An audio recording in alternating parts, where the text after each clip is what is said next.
నాణ్యమైన జ్యువెలరీకి సాక్షిగా 40 ఏళ్ల నమ్మకమైన ప్రయాణానికి గుర్తుగా ఆంజనేయ జ్యువెలరీ గచ్చిబౌలిలో యానివర్సరీ గ్రాటిట్యూడ్ కలెక్షన్ సేల్ ఫిబ్రవరి 1 నుండి 8 వరకు.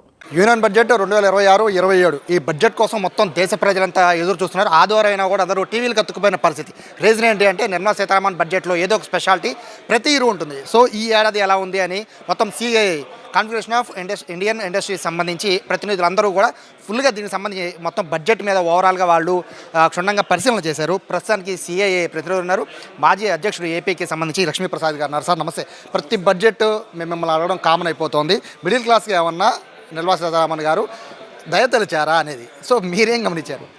మిడిల్ క్లాస్ అంటే ప్రత్యేకంగా ఈసారి ఏం చూపించారంటే విలేజ్ ఇండస్ట్రీస్, మన పల్లెల్లో ఉండే వాళ్ళందరికీ ఎంప్లాయ్మెంట్ గ్యారంటీ రావాలి అని చెప్పేసి ఖచ్చితంగా మోటివేషన్ ఇవ్వాలి అని చెప్పేసి ఖచ్చితంగా పల్లెల్లో ఏం పండించగలుగుతారు అవన్నీ కూడా హై వాల్యూ క్రాప్స్ పండించండి, మీకు కంపల్సరీగా ఎక్స్పోర్ట్ ఇన్సెంటివ్స్ ఇస్తామని చెప్పారు. తర్వాత ప్రతి ఇంటి నుంచి ఒక ఇండస్ట్రీ, ఒక పరిశ్రమ రావాలి అని మోడీ గారు ముందు చెప్పారు. ఆ విధంగా కూడా ఇది ఉంది. తర్వాత సెల్ఫ్ రిలయన్స్ అని చెప్పారు. మనకి ఆత్మ నిర్బద్ధ భారత్ అని సెల్ఫ్ రిలయన్స్ అని అన్నాం కదా, దానికి ఆయన 5 సంవత్సరాల క్రితం చెప్పింది ఇప్పుడు నిజమని అనిపిస్తూ ఉంది. ఇప్పుడు స్లోగా ఒక్కొక్కటి, ఇప్పుడు బయోగ్యాస్ అంటే ఒకసారి చాలా పెద్ద ఇది. ఇప్పుడు గడ్డి నుంచి కూడా గ్యాస్ తీయచ్చు. పచ్చగడ్డి మనం రోడ్డు మీద పక్కన పెరుగుతుంది కూడా గ్యాస్ తీయమని చెప్పేసి ఆ టెక్నాలజీ ఇస్తున్నారు. గవర్నమెంట్ నేర్పుతూ ఉంది టెక్నాలజీ. ఇప్పుడు అందరూ ఇండివిజువల్గా చేసుకుని అది న్యాచురల్ గ్యాస్కి గవర్నమెంట్కి ఇస్తే గవర్నమెంట్ న్యాచురల్ గ్యాస్లో కలుపుకుని మనకి ఇన్సెంటివ్ వచ్చేస్తుంది. తర్వాత ఈ హై వాల్యూ క్రాప్స్ లైక్ మన శాండ్ల్వుడ్ గ్రో చేయమంది. అదివరకు శాండ్ల్వుడ్ అంటే రిస్ట్రిక్టెడ్. శాండ్ల్వుడ్ గ్రో చేయమంటుంది గంధం చెట్లు, తర్వాత జీడిపప్పులు గ్రో చేయమంటున్నారు. వాల్నట్స్, పైన్ నట్స్, ఏది వీలైతే ఏది అక్కడ కరెక్ట్గా సెట్ అవుతుందో అవి గ్రో చేసుకుంటే కనుక హై వాల్యూ క్రాప్స్ ఎక్స్పోర్ట్ చేయడానికి కావాల్సిన బోల్డ్ ఇన్సెంటివ్స్ వాళ్ళు ఇస్తామని చెప్పారు. ఇంకా క్లారిటీ రాలేదు, కానీ ఇన్సెంటివ్స్ మాత్రం అనౌన్స్ చేశారు. ఇవన్నీ చేశారు.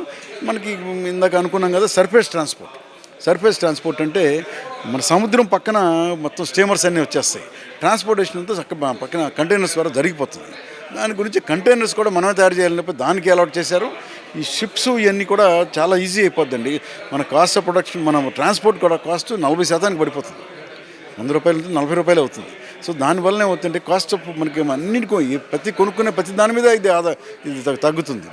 యాక్చువల్గా సార్ మీరంటే ఇండస్ట్రియలిస్టులు కాబట్టి మీరు ట్యాక్స్లు అవన్నీ చూస్తారు. బట్ మాలాంటి వాళ్ళు ఏం చూస్తాం, విద్య, వైద్యం, వ్యవసాయం, రోడ్లు, రవాణా ఇటువంటి వాటి మీద ఎక్కువ దృష్టి పెడుతూ ఉంటాం సార్. సో మీరు అబ్జర్వ్ చేశారా అంటే విద్య, వైద్యం, వ్యవసాయం ఈ 3 చాలా కీలకమైనవి. దీని మీద ఏం చెప్పారు? విద్య గురించి ఈసారి బేసిక్గా స్కూల్ ఎడ్యుకేషన్ గురించి ఏమి చెప్పలేదండి. అసలు ఇంకా అనౌన్స్మెంట్ ఏమి రాలా. అది మనకి పూర్తి స్థాయి బడ్జెట్ వస్తే కానీ తెలవదు. అండ్ లాస్ట్ ఇయర్ ఏమి ఇచ్చారో అది కంటిన్యూ అవ్వచ్చు. లాస్ట్ ఇయర్ మంచి ఎంఫసిస్ ఇచ్చారు, అది కంటిన్యూ అవ్వచ్చు.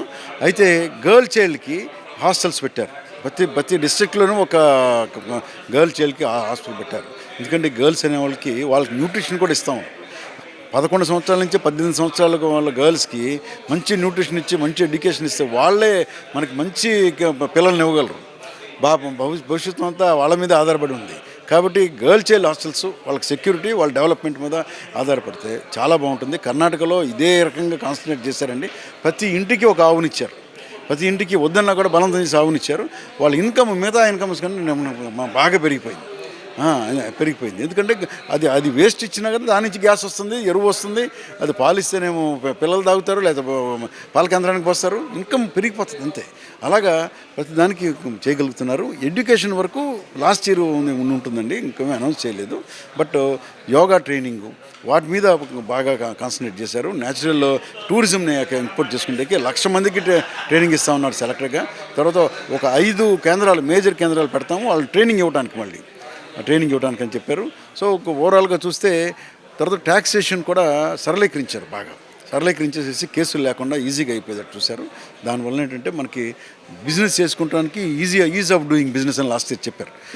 కారిడార్స్ విషయంలో కూడా సార్ నాకు తెలిసి ఎక్కువ చెన్నై, బెంగళూరు ఇటువైపు కారిడార్స్, ఏపీకి రిలేటెడ్ కారిడార్స్ ఏమైనా ప్రకటించారు? సిపిఆర్ కారిడార్ ఉంది. తర్వాత ఇప్పుడు మనకి రేర్ ఎర్త్ కారిడార్ ప్రకటించారు కదా, ఇది Orissa, Andhra Pradesh, Tamil Nadu and Kerala rare earth ప్రకటించారు. దానికి మేజర్ మనకి రేర్ ఎర్త్ హై వాల్యూ వస్తుంది. దాంట్లో మన ప్రభుత్వం, మన స్టేట్ గవర్నమెంట్ షేర్ ఉంటుంది కాబట్టి మన స్టేట్ గవర్నమెంట్ కూడా వాళ్ళు పీపీపీ మోడల్ ఇస్తారండి. ఇది పీపీపీ మోడల్ ఇస్తారు కాబట్టి మీ investment will come from anybody ఇస్తారు. వాళ్ళు వచ్చినా కూడా మన షేర్ మనకు వచ్చేస్తుంది.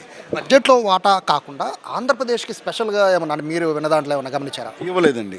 స్పెషల్గా ఏ స్టేట్కి ఇవ్వాల, ఆంధ్రప్రదేశ్ కాదు అసలు ఏ స్టేట్కి స్పెషల్గా ఇక్కడ అనౌన్స్ చేయాలి, అసలు చేయలేదు.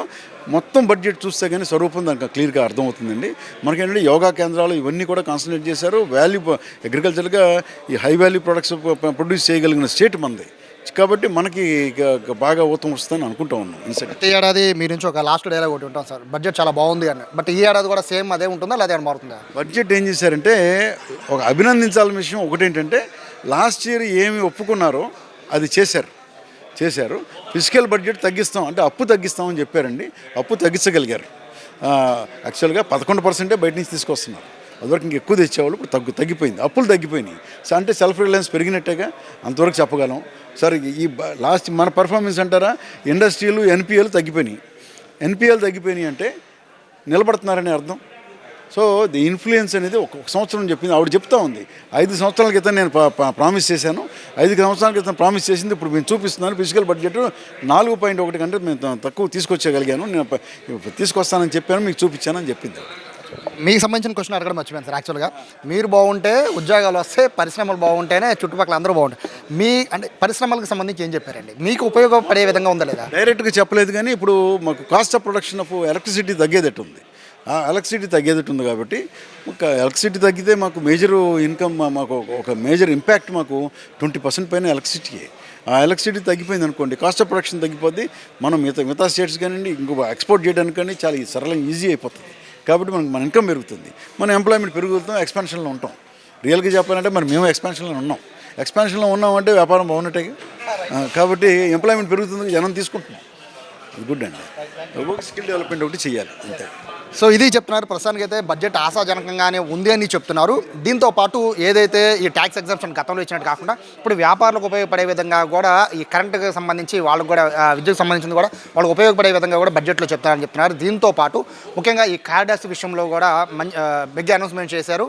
అలాగే ఇప్పుడు మొత్తం ఈ రహదారులే కాకుండా విద్య, వైద్యం, వ్యవసాయం పైన కూడా చాలా అద్భుతంగానే ఈ బడ్జెట్లో కేటాయింపులు జరిగాయనేది లక్ష్మీప్రసాద్ గారు చెప్తున్నారు. కెమెరా పర్సన్ వినయ్తో సాయి, సుమన్ టీవీ, విజయవాడ నుంచి.